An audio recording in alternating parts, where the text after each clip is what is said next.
In this video, we're going to talk about what are called characteristic functions. So characteristic functions. And we're also going to talk about, these are related to what are called Heaviside functions.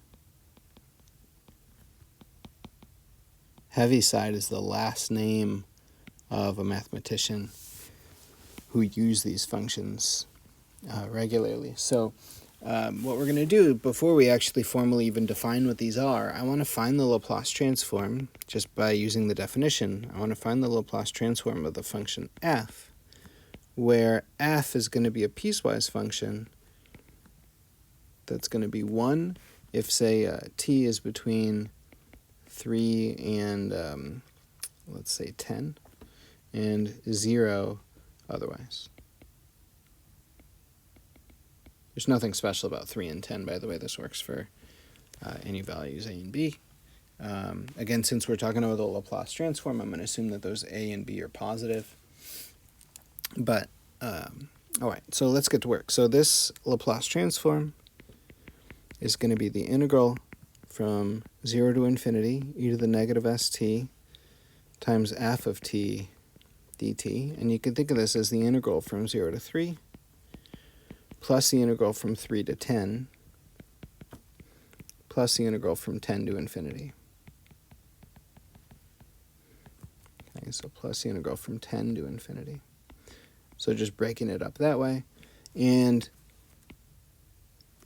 the integral from 0 to 3 and the integral from 10 to infinity are going to be 0 because our function f is 0 at on those intervals. So this integral is going to be 0, and this integral is going to be 0. And what we really need to do is to compute this middle integral from 3 to 10. So this is going to be the integral from 3 to 10, e to the negative st. Between 3 and 10, f of t is going to be 1. So this is 1 dt. Okay. And now what we're going to do is just integrate. We are anti-differentiating with respect to t. So that means that we're going to divide by negative 1 over s. We have e to the negative st. We're going to evaluate this from 3 to 10. And so let's factor out the negative 1 over s. And if t is equal to 10, we got e to the negative 10s minus e to the negative 3s. And there's our Laplace transform. To write this a little bit better, I'm going to write this as e to the, let's see, this will be 1 over s.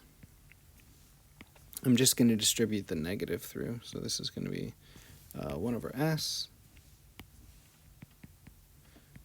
e to the negative 3s, minus 1 over s, e to the negative 10s. Okay. And this function is what's called a characteristic function.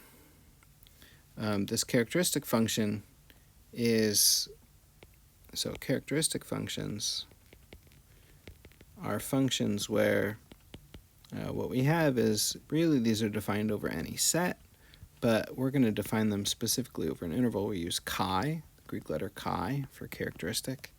This is defined as the function that's going to be 1 if t is between a and b, and 0 otherwise. Okay, so this is formally what's called a characteristic function.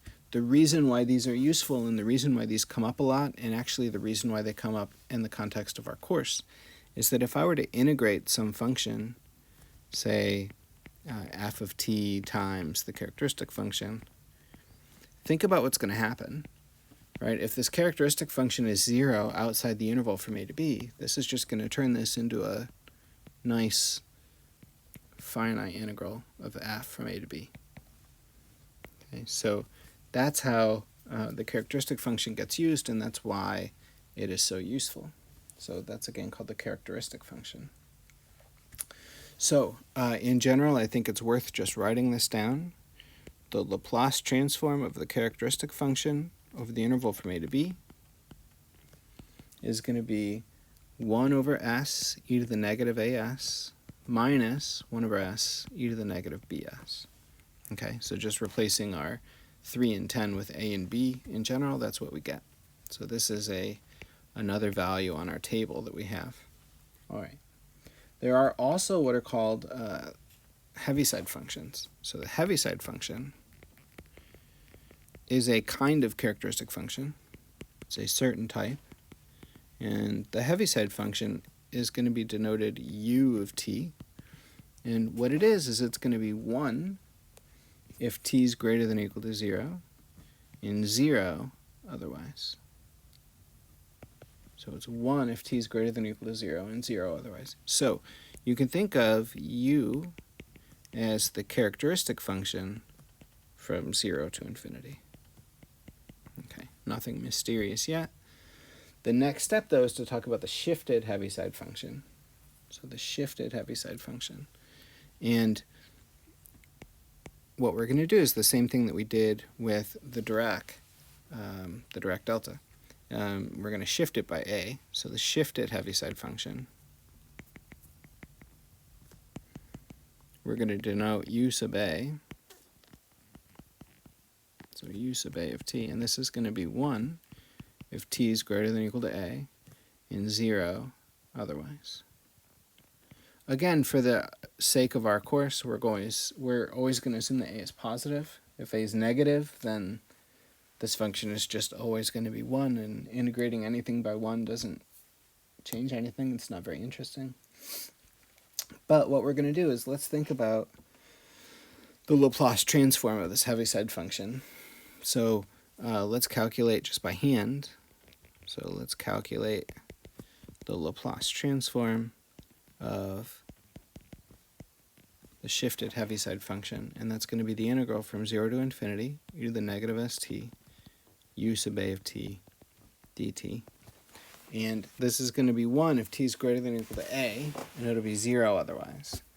And so what we're going to do is this turns out to be the integral from a to infinity, e to the negative st, times u of a is 1 over this range, dt.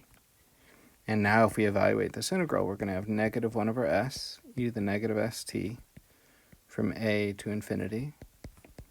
And we can bring out the negative 1 over s. As t goes to infinity, this is going to be 0. And as t goes to a, this is going to be e to the negative as. And altogether, what we end up with is positive 1 over s, e to the negative as. So this is the Laplace transform of the shifted Heaviside function. Okay, a few other things just to say about these functions. If you were to take the Laplace transform of the shifted Heaviside function times some function of the form t minus a, I want to think about what would happen here. You would have, by definition, the integral from 0 to infinity, e to the negative st, times whatever our function is, which is u sub a of t, f of t minus a dt. And so what's going to happen is you can do the trick that we did above. Just by definition of u sub a, this is going to be 0 unless t is greater than or equal to a. And if t is greater than or equal to a, this is 1. So this is going to be the integral from a to infinity of e to the negative st, f of t minus a.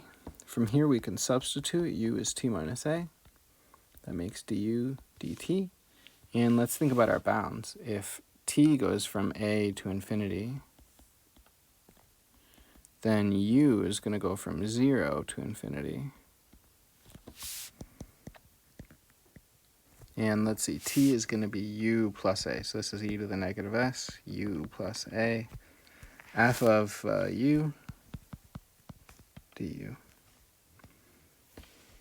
Inside the parentheses here, just to zoom in real quick, this is a sloppy looking u. There we go. So e to the negative s times the quantity u plus a. And now let's think about what's going to happen. I can factor out this e to the negative sa from this exponential term. I can bring the e to the negative sa outside. And I'm left with the integral from 0 to infinity e to the negative su f of u du, which is nothing more than the Fourier transform of our function little f, which we write as capital F.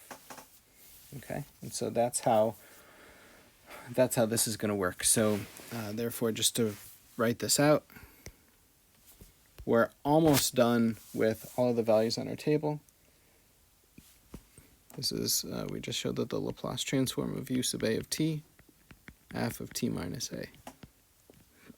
That's e to the negative sa times the Laplace transform of f. Okay, so multiplying, what this says is that multiplying a function by the shifted Heaviside function has the effect of multiplying the Fourier transform by e to the negative as. Okay, that's the rule. That's how this works.